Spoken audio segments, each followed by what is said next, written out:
Okay, welcome students. आज का जो टॉपिक है that is introduction to your radar system. Radar clutter and chaff. ठीक है, तो what is the difference between clutter and chaff? Clutter is something which is received as an echo, ठीक है, from salient features. Chaff is introduced by human. It is a mechanical jamming device. ठीक है, chaff होते क्या है, मतलब λ/2 के पतले पतले फाइबर ऑप्टिक्स के टुकड़े होते हैं जिसको आप एल्यूमिनियम से कोट कर देते हैं और इतने हल्के होते हैं कि वो सस्पेंड रहते हैं हवा में काफी देर के लिए, और उससे जो रिटर्न आती है वो ऐसी होती है जैसे कि अगर आप गाड़ी चला रहे हो, वो आपके सामने कोई ट्रक आ जाए, वो काला धुआं छोड़ दे तो आपको आगे कुछ नजर नहीं आएगा। तो it's like a screen, a smoke screen for the person who is trying to intrude in enemy's territory. ठीक है, with this let's start. देखिए, रेडार क्लटर को सबसे पहले डिफाइन करते हैं। दिस इज आवर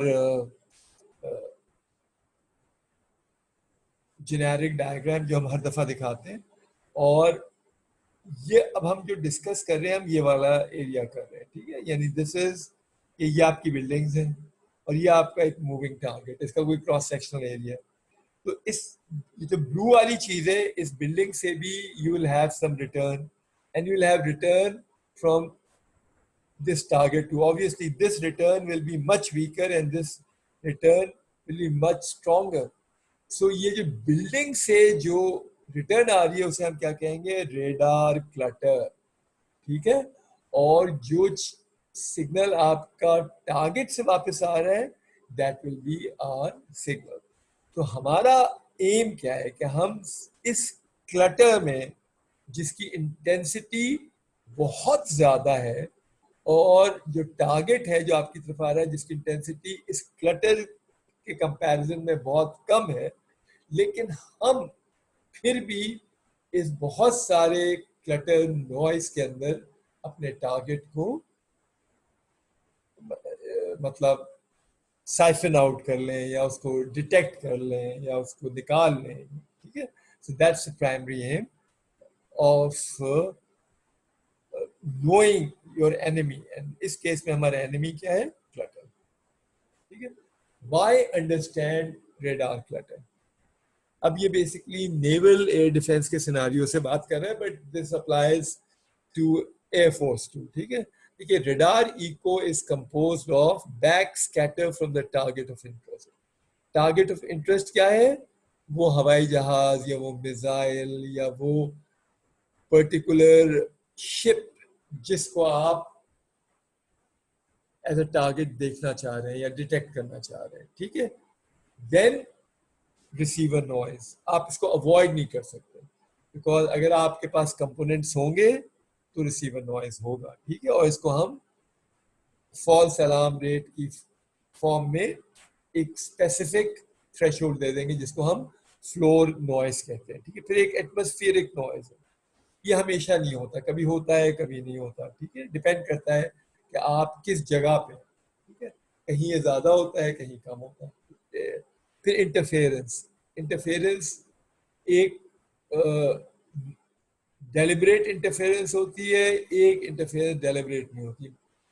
मसलन आपके रेडियो है, टेलीविजन है, मोबाइल्स है। ठीक है, तो इन सब के सिग्नल्स भी इंटरफेयर करेंगे, या कोई और आप ही का रेडार है जो दूर लगा हुआ है और एनॉमलस प्रोपगेशन की वजह से उसका सिग्नल आपके रेडार के साथ इंटरफेयर करना शुरू कर दे। तो interference is something, jamming is also a form of interference which is deliberate. अब वो बता रहे हैं कि इंटरफेरेंस दो तरह की होती है, एक दूसरे रेडारों से होती है और एक जैमर से होती है। जैमर वाली जो है वो खतरनाक होती है, ये तो रनिंग रैबिट्स के फॉर्म में आते हैं, आपको फौरन पता चल जाता है। अब जो जैमर आपको दो तरीके से इंटरफेयर कर सकता है, एक ब्रूट फोर्स मेथड होता है और एक डिसेप्शन मेथड होता है। जो ब्रूट फोर्स मेथड होता है उसमें तो फिर भी पकड़ा जाता है, आपको पता है कि भाई एक हार्ड किस्म की जैमिंग आ रही है, लेकिन जो डिसेप्टिव जैमिंग होती है वो बहुत दफा पता भी नहीं चलती, ठीक है ना, अगर आपने का डिजाइनर बहुत अच्छा हो। नाउ बैक स्कैटर, अब ये क्या चीज है, दिस इज समथिंग जो रेडार सिग्नल है, गो के jammer is unwanted but still it's a signal which should be evaluated and then taken care of. अब अनवांटेड क्या है, यानी back scatter from unwanted object, यानी ग्राउंड से जो आपका बैक स्कैटर आ रहा है, अगर आप समंदर के ऊपर फ्लाई कर रहे हैं तो समंदर से जो आ रहा है, रेन से जो आ रहा है, चैफ से जो आ रहा है, बर्ड से वो जो आ रहा है, और ग्राउंड ट्रैफिक से जो आ रहा है। चैफ मैंने आपको right on the onset of this lecture I explained to you what the chaff is, ठीक है? That's now the outline of this particular lecture is given here. Motivation क्या थी पढ़ने की, ये थी कि what was our motivation, कि we should understand what a radar clutter is, ठीक है? And why should we study is, we should study this because we want it to be known, because clutter is our enemy. Purpose क्या है कि अगर आप clutter के बारे में आपको पता नहीं होगा तो वो सिग्नल बन के आपके सिस्टम को डिस्ट्रॉय करेगा। अगर वो आपके नॉइस थ्रेशोल्ड को क्रॉस कर जाएगा तो it will be detected like a signal, जो हमने पिछले लेक्चर में काफी डिटेल में पढ़ा था, ठीक है ना। Chaffs are introduced mechanically, ठीक है ना, they are lambda by 4 strips which are jettisoned by your aircraft and they are suspended in air for a very long time, ठीक है। तो अब नेक्स्ट टॉपिक क्या हो गया, ground clutter. What is a ground clutter?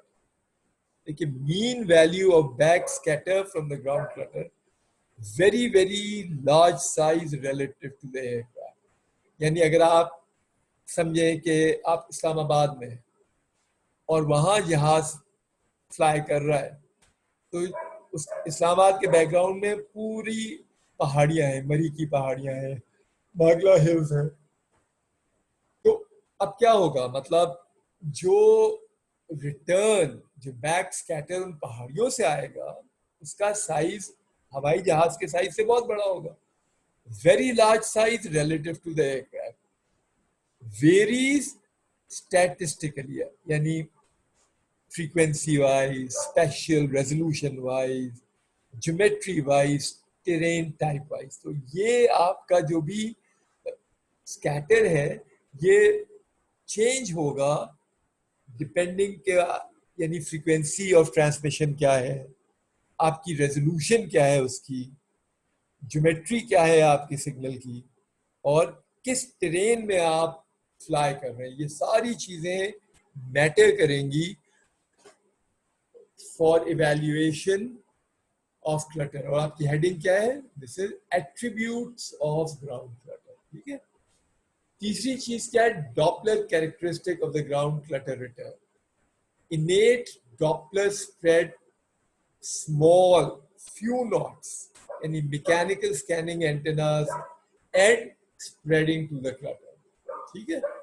Then comes relative motion of the radar platform affect the Doppler ground clutter, यानी इसको, यानी एक बहुत खूबसूरत लफ्ज से कहते हैं स्किंटिलेशन, यानी जो सैटेलाइट्स में या आपके एयरक्राफ्ट में जो एंटीना लगा हुआ है, अगर वो मैकेनिकली वाइब्रेट करना शुरू हो जाए किसी वजह से, तो वो वाइब्रेशन क्या क्रिएट करेगी, Doppler shift. But that Doppler shift is basically clutter, that is something which is unwanted, it's not a signal which you want. Whenever there is a vibration in your antenna platform, चाहे वो ship पे हो, चाहे वो aircraft पे हो, चाहे वो आपके पास लगा हो, चाहे वो नीचे लगा हो, it will create something which is known as scintillation, ठीक है। तो उसको भी हमें कैटर करना पड़ता है। तो ये बेसिकली हमारी एट्रीब्यूट्स थी ग्राउंड क्लटर की, ठीक है। अब देखिए photograph of ground based radar. अब ये मेरा हाथ जहां जहां घूम रहा है सफेद रंग का, ये आपकी पीपीआई है। ये पीपीआई का प्लान पोजीशन इंडिकेटर का आउटर सर्कल है, ठीक है। और ये एक रेडार है जिसकी सब क्लटर विजिबिलिटी 0 dB है। तो अब क्या हो रहा है इसमें कि whatever is reflected is breaking through your filters and displayed on the screen। अब अगर आपके पास स्क्रीन के ऊपर सब कुछ आना शुरू हो जाए तो क्या आप टारगेट को इसके ऊपर देख सकते हैं? नहीं, कभी नहीं देख सकते। रीजन भी कि क्लटर की जो हाई इंटेंसिटी है वो इतनी ज्यादा होती है कि आपका टारगेट उसी नॉइज के अंदर छुप जाएगा and you will never be able to see it on your plan position indicator. क्या लिखा है ना, पीपीआई। ये पीपीआई क्या है? ये प्लान पोजीशन इंडिकेटर, ठीक है। अब ये दूसरा है जिसकी सब क्लटर विजिबिलिटी 60 dB, ठीक है। यानी जो क्लटर और सिग्नल का जो रेशियो है, ठीक है, दैट इज 60 dB जनरली है। जब हम सब क्लटर विजिबिलिटी पढ़ेंगे तो इसको हम माइनस में डेजिग्नेट करते हैं, ठीक है। इसलिए कि जनरली आपका सिग्नल ऊपर होता है और क्लटर नीचे होता है, ठीक है। तो हमेशा डिनोमिनेटर बहुत बड़ा होता है और न्यूमरेटर कम होता है। तो ऑब्वियसली जब आपका डिनोमिनेटर बड़ा होगा तो जो भी आपकी डीबीज होंगी वो नेगेटिव साइन के साथ कैलकुलेट। जहां तक बात सबके समझ में आ गई? तहरीर तो समझ में आ गई? कोई सवाल पूछना है यहाँ तक? यस सर, समझ आ गई। कोई सवाल पूछना है? नहीं सर। एहतिशाम, तुम्हें कोई सवाल पूछना है? No sir. Mazahir? No sir. Okay, let's proceed. अब ये आपको और भी दिखा रहा है, ठीक है। ये देखिए 60 dBs में इट वाज बेटर, 30 dBs में और ज्यादा हो गया, 40 dBs में कुछ और बेहतर हुआ, 50 dBs में और बेहतर हो गया, ठीक है। सिमिलरली अब ये तस्वीर थोड़ा सा मैं स्लाइड के ऊपर ले जाऊं, लिखा नहीं हुआ लेकिन आप सोचें अगर ये 50 है, लेट से ये जहां मेरा ये हाथ जा रहा है ये 60 dBs है, ये 70 dBs है, ठीक है, ये उससे ज्यादा है। तो जितनी सब क्लटर विजिबिलिटी ज्यादा होगी आपका ग्राउंड क्लटर रिजेक्ट हो जाएगा। खाली जो आपके नियर टारगेट्स हैं जो बहुत स्ट्रॉन्ग रिटर्न्स हैं वो सेंट्रली डिस्प्ले हो रहे हैं, बाकी आपका पूरा स्क्रीन साफ हो गया। अब जो भी चीज स्क्रीन पे आएगी, जैसे सपोज करो ये मेरा हाथ जो है ये लेट्स से ठीक है, इसी से बना लेते हैं। अगर ये मेरा हाथ समझो हवाई जहाज है और अगर मैं इसको मूव करना शुरू कर दूं तो आपको ये क्लियरली यहाँ तक नजर आ रहा है। जब वो इसके ऊपर आ जाएगा तो आपको नजर नहीं आएगा, लेकिन यहाँ क्या होगा, यानी the clutter strength is more, यहाँ और ज्यादा हो गया। लेकिन इस पोर्शन में आपको जहाज नजर आएगा, इस पोर्शन में आपको जनरली जहाज जो है वो नजर नहीं आएगा। वो क्या होगा, क्लटर के साथ मर्ज कर जाएगा, ठीक है। तो ये जो डिफरेंट लेवल ऑफ अटेन्युएशन बता रहा है, ये अटेन्युएशन को हमने सब क्लटर विजिबिलिटी के नाम से पढ़ा था, जो मैंने आपको पहले एक्सप्लेन किया था, ठीक है। यहां तक ऑल क्लियर? ये ग्रेजिंग एंगल वाला हिस्सा है, ये हमने पूरे का पूरा टॉपिक पढ़ा था, इसको मैं रिपीट नहीं करूंगा, ठीक है। और हमने देखा था कि क्लटर और ग्रेजिंग एंगल और ये सब चीज़ों का रिलेशन क्या होता है। और ये आपके चैप्टर नंबर 3 में पढ़ा था, ठीक है, काफ़ी डिटेल में कि ग्रेजिंग एंगल्स क्या होते हैं और उसकी मदद से क्लटर पे क्या इफेक्ट होता है, how should you evaluate it. पूरा इसका फॉर्मूला मैंने आपको बताया था और ये आपको सिग्मा जीरो का भी सारा कॉन्सेप्ट दिया था। तो I mean there is no point repeating this thing again, you have already understood it. ये उसकी कैलकुलेशन है कि typical value of your checking the clutter values ठीक है, तो हमें ये याद रखना चाहिए कि must suppress clutter by a factor of 30,000, that's your 45 dBs, ठीक है, by using this particular formula. क्योंकि ये सब चीजें हमने पढ़ी हुई थी, इसलिए मैं दोबारा इस पर टाइम अपना नहीं लगा रहा. There's no point. अगर आपके कोई क्वेश्चंस हो, you can always ask me. ठीक है. Now he say कि US joined Canada measurement program. So there is a consortium जहां अमेरिकन और कैनेडियंस अपने एरिया के क्लटर को मेजर करते हैं. ठीक है, और जिस एरिया को वो कवर कर रहे हैं वो यूएचएफ है, वीएचएफ है, एल, एस और एक्सपैंड है. ठीक है, तो ये सारे रेडार की फ्रीक्वेंसीज हैं. और ये कौन से रेडार की फ्रीक्वेंसी है? Ground based radar. ये क्या है? This is the antenna tower, और इसके ऊपर ये आपका रेडार लगा हुआ है, और ये आपकी ट्रक है जिसके अंदर आपका प्लेन पोजीशन इंडिकेटर होगा. ठीक है, मेजरमेंट कंडक्टेड फ्रॉम 1982 टू 1984, और ये सारा डेटा जो है ये लिंकन लेबोरेटरीज में रखा हुआ है, जिसकी ये स्लाइड्स हैं. ठीक है ना, लिंकन लेबोरेटरीज. और देयर आर अबाउट 42 साइट्स जहां ये डेटा मेजर किया जाता है, and data is shared by Canada and United kingdom also, यानी America, Canada and United kingdom. It's a joint venture जहां ये तीनों कंट्रीज इससे फायदा उठाती है. Now this is your clutter physics. ठीक है, this is your antenna.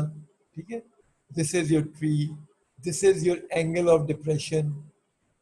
So this is your visible terrain, and this is your micro shadowing. ठीक है, and the clutter coefficient is given by this, which is basically explained in this particular formula here. Because ये सब चीजें हम cover कर चुके हैं, तो we are not going to study it again. But still, ये डायग्राम जो है बहुत अच्छा है, तो you must see it again. और मैं ऐसा करूँगा कि इसका जो प्रोफेसर का लेक्चर है वो अपलोड दोबारा कर दूंगा. उसको अगर क्वेरीज है वो देख लेना. अगर क्वेश्चंस फिर भी अराइज होते हैं, वी कैन हैव सेशन जहां हम इन सब चीजों को रीटच कर सकते हैं. ठीक है, तो अब इसके अंदर देखिए आपको क्या क्या हेडिंग्स हैं. आपका रेडार पैरामीटर्स है, आपकी ज्योमेट्री है, आपकी टेरेन टाइप. ठीक है, टेरेन क्या है? लैंड फॉर्म है, लैंड कवर्ड है. यानी this is basically your land, and you have salient features, you have trees on it, and then you have multiple scatters. तो रेडार पैरामीटर्स में क्या चीजें इंपॉर्टेंट होती है? आपकी फ्रीक्वेंसी और आपकी spatial resolution in form of area. Space में आपकी रेजोल्यूशन क्या है? ठीक है, ज्योमेट्री क्या है? डिप्रेशन एंगल्स आपके क्या है? रेंज क्या है? और आपकी हाइट क्या है उसकी. ठीक है, और तीसरी चीज क्या है कि टेरेन की टाइप क्या है? समंदर है, टोटल एयर है, मतलब हिली एरिया है. so you can have all form of land types or terrain types. ठीक है,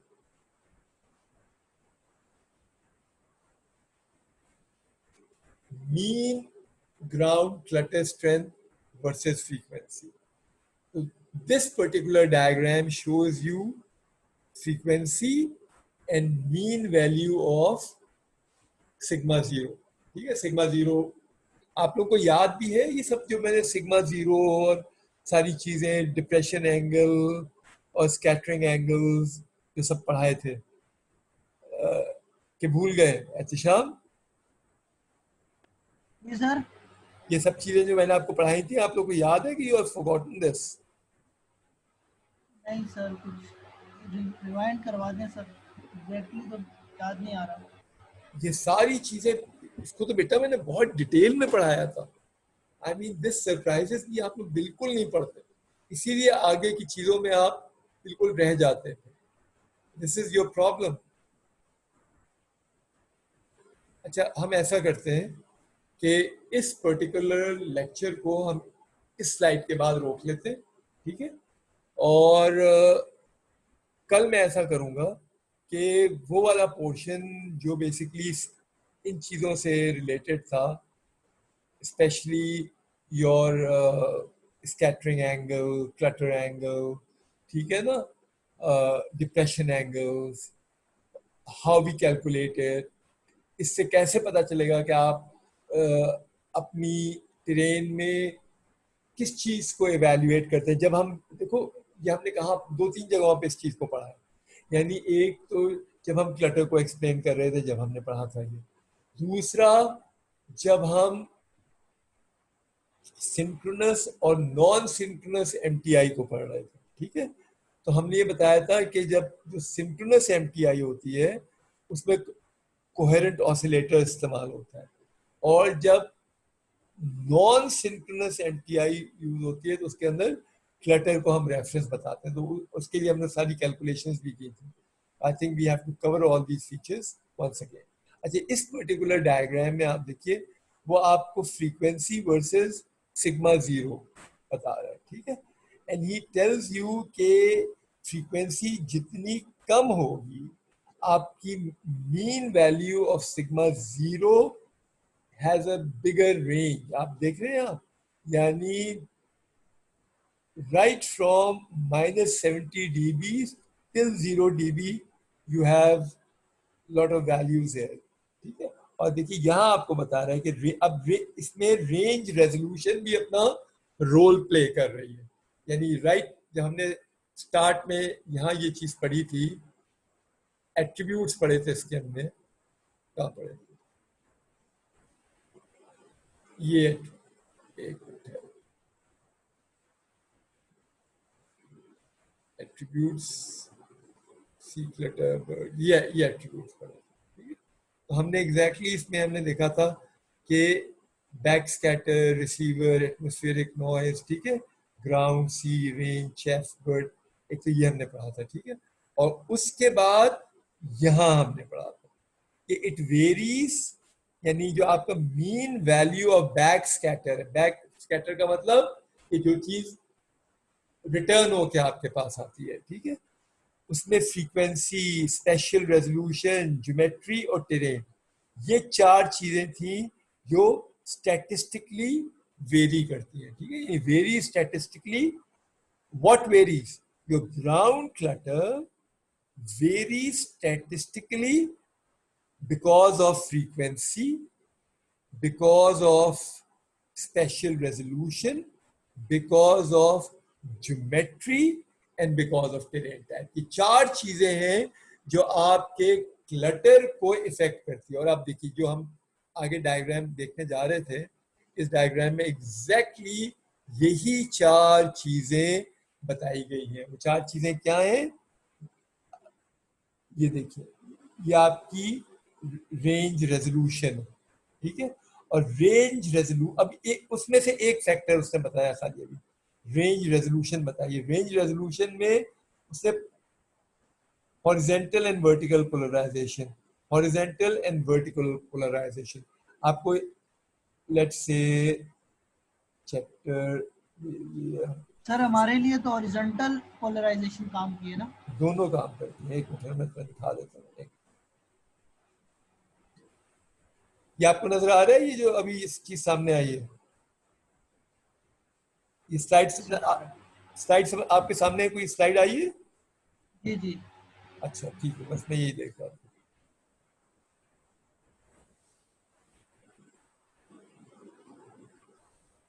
अच्छा, इसके अंदर अगर आप देखें ना, right from the beginning,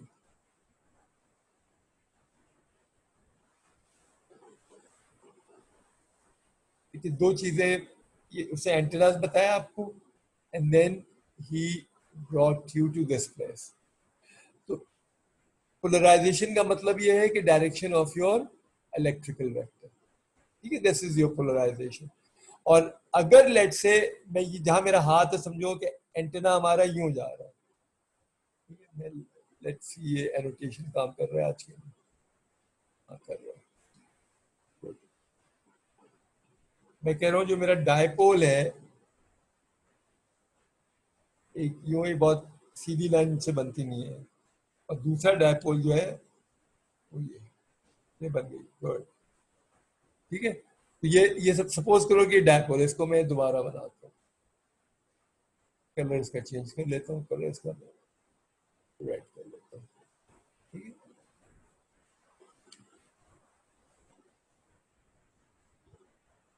suppose करो एक ये डायपोल, ये एक एलिमेंट है डायपोल का, और ये दूसरा एलिमेंट।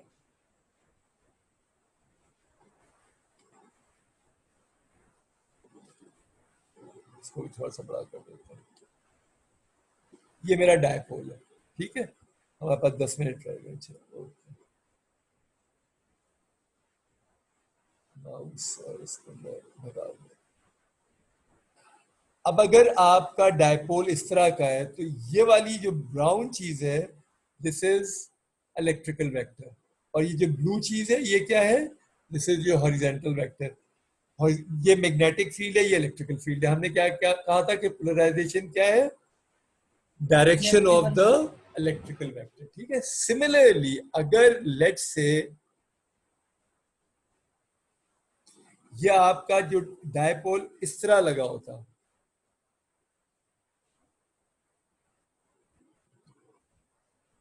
आपका ये डायपोल यूं लगा होता है,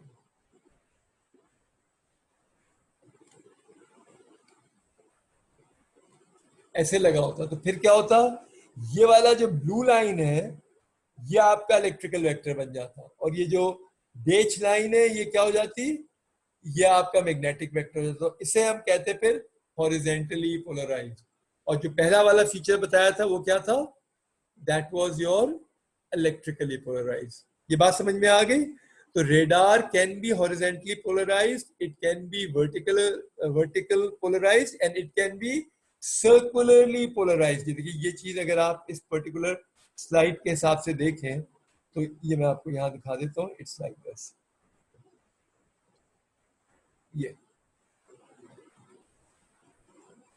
ये सर्कुलरली पोलराइज्ड। और ये मैंने आपको इसकी एक्चुअल वीडियो भी भेजी है जिसमें वो इस यानी ये इनकी एनिमेशन के साथ भी आपको समझाता है कि यानी जो आपका रेडार वेव है वो बाकायदा मूव करती है सर्कुलरली। यानी ये वाली चीज जो यहाँ नजर आ रही है ये कॉन्स्टेंटली चेंज होती रहती है, that is your circular polarization, ठीक है। ये बात सबके एहतिशाम तुम्हारे समझ में आ गई, एहतिशाम समझ में आ गई ये बात? अच्छा बस ठीक है, अब हमारे पास टाइम भी थोड़ा ही रह गया, तो हम इस स्लाइड पे खत्म करेंगे अपने आप को जितना भी टाइम लगे, और फिर यहाँ से what I'm going to do is I'm going to take you back to your depression angles, ठीक है, और आपकी रैले डिस्ट्रीब्यूशन और ये सब कुछ पढ़ के ताकि आप इस क्लटर इवैल्यूएशन को जो हम यहाँ पढ़ने वाले हैं ये सब चीजें आपके बिल्कुल क्लियर हो गई। यहाँ तक तो जो मैंने पढ़ाया क्लियर हो रहा है ना, कंफ्यूज तो नहीं हो तुम लोग? एहतिशाम? नहीं सर, अब समझ आ रहा। अच्छा गुड।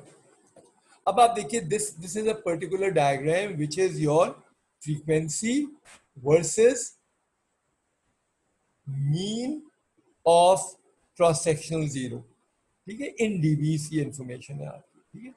अब वो आपको पहली चीज क्या बता रहा है कि अगर आपकी रेंज रेजोल्यूशन 150 मीटर है और पोलराइजेशन हॉरिजेंटल है, तो ये आपके जो डिटेक्शन है यानी ये ब्लैक डॉट्स हैं आपके, ठीक है।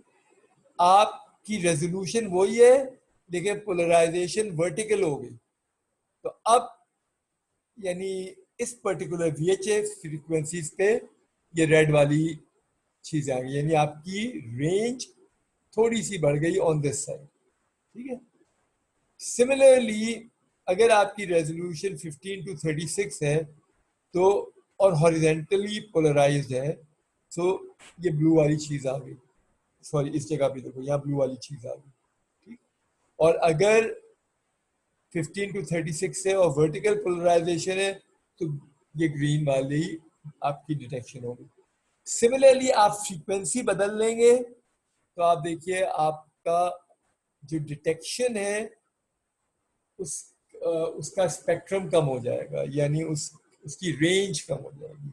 Range of detection with frequency higher reduces.